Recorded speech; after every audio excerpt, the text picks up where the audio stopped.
தியாகராஜர் ஒரு கீர்த்தனையில் அழகா சொல்றார், ராமா நீ சங்கீதம் ரொம்ப நன்னா படிச்சிருக்கேன்னு வால்மீகி சொல்றார். பிற்காலத்தில் தியாகராஜன் ஒரு பக்தன் வந்து உன் மேல பாட போறான்ங்கிறத தெரிஞ்சுட்டு தான் நீ சங்கீதம் நன்னா கத்து வச்சுட்டு இருக்கியா. இப்போ ராமாயணத்திலே கானத்தினுடைய முக்கியத்துவம் கிடைச்சது இல்லையா. இதே ஸ்ரீமத் பாகவதத்திலே பகவான் ராசம் பண்றான். பகவான் பிதா ராத்திரி சரத்வுத்புல்ல மல்லிகா விக்ஷரந்தும் மனச்சக்ரே யோகமாயா உபாஸ்ரிதா. ராசோத்சவம் நடந்துட்டு இருக்கு. அந்த ராசோத்சவத்துக்கு நடுவில் பகவான் அந்தர்தானம் ஆயிட்டான், மறைஞ்சு போயிட்டான். மறைஞ்சு போன உடனே கோபிகைகள்லாம் தவிக்கிறா பகவானை விட்டுட்டு. பகவானை விட்டுட்டு தவிக்கக்கூடிய அந்த கோபிகைகள்லாம் திருப்பி பகவானை அடையிறதுக்கு என்ன உபாயம்னு பண்ணும் பொழுது, நம்ம இந்த இடத்துல பிடிவாதமாக சாப்பிடாம உட்காந்து போண்டி கண்ணன் வருவான் நினைக்கல. ஏதாவது மந்திரத்தை எடுத்து அஷ்டாட்சரம் துவாதசாட்சரம் பஞ்சாட்சரம் தசாட்சரம் ஏதாவது மந்திரத்தை ஜபம் பண்ணுவோம் நினைக்கல. நம்ம குல புரோகிதரை கேட்டு ஏதாவது ஒரு விரதத்தை அனுஷ்டானம் பண்ணுவோம் நினைக்கல. என்ன பண்ணினானோ அத்தனை பேரும் உட்கார்ந்துண்டா ஒன்று பண்ணினா பகவானால வராம இருக்க முடியாதுன்னு அவர்களுக்கு தெரியும்.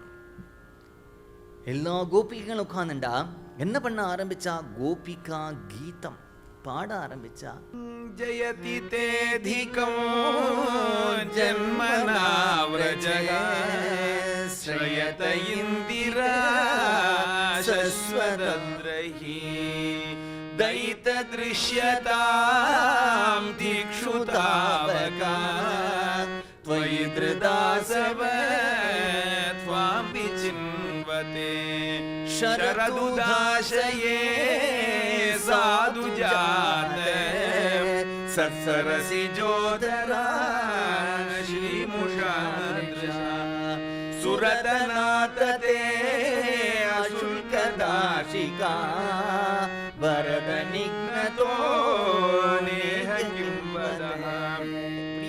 எல்லாரும் உட்கார்ந்துட்டு பாடினா. இங்க அழகா சொல்றார், பரீட்சித்தே கூப்பிடுறார் ராஜன்னு. சுகர் பாகவதம் சொல்லும் பொழுது நிறைய பேர் கேட்டா, 24 பிரம்ம ரிஷிகள் 8 ராஜரிஷிகள் மொத்தம் 32 பேர் கேட்டா. அதோட உட்கார்ந்துட்டு பரீட்சித்து கேட்டான். ஆனா பாகவதம் நடுவில் இந்த சுகபிரம்மம் பரீட்சித்தை பார்த்து, ராஜா உனக்கு புரிஞ்சுதான்னு கேட்கிறாளே தவிர வேற யாரையும் அவர் கூப்பிடவே இல்லை. பரீட்சித்தை தான் கூப்பிட்டு கேட்கிறார். இங்க சொல்றார் ராஜன் ருருதுஹு, அவர்கள்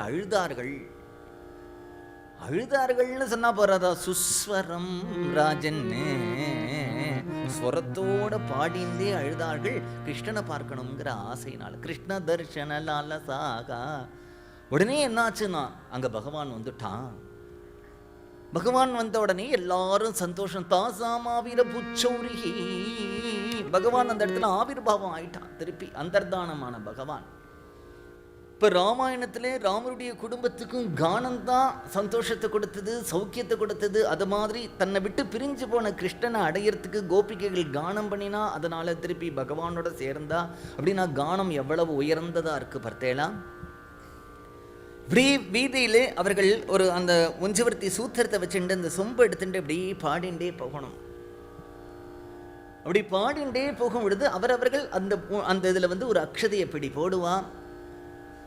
அந்த அக்ஷதையை எடுத்துட்டு வீட்டில் சமைச்சு பகவானுக்கு நிவேதனம் பண்ணிட்டு தானும் தன்னுடைய வீட்டுக்கு வரக்கூடிய அதிதிகளுக்கு போட்டுட்டு சாப்பிட்டுட்டு பகவான் நாம கீர்த்தனம் பண்ணணும். இதுதான் பாகவத தர்மம்.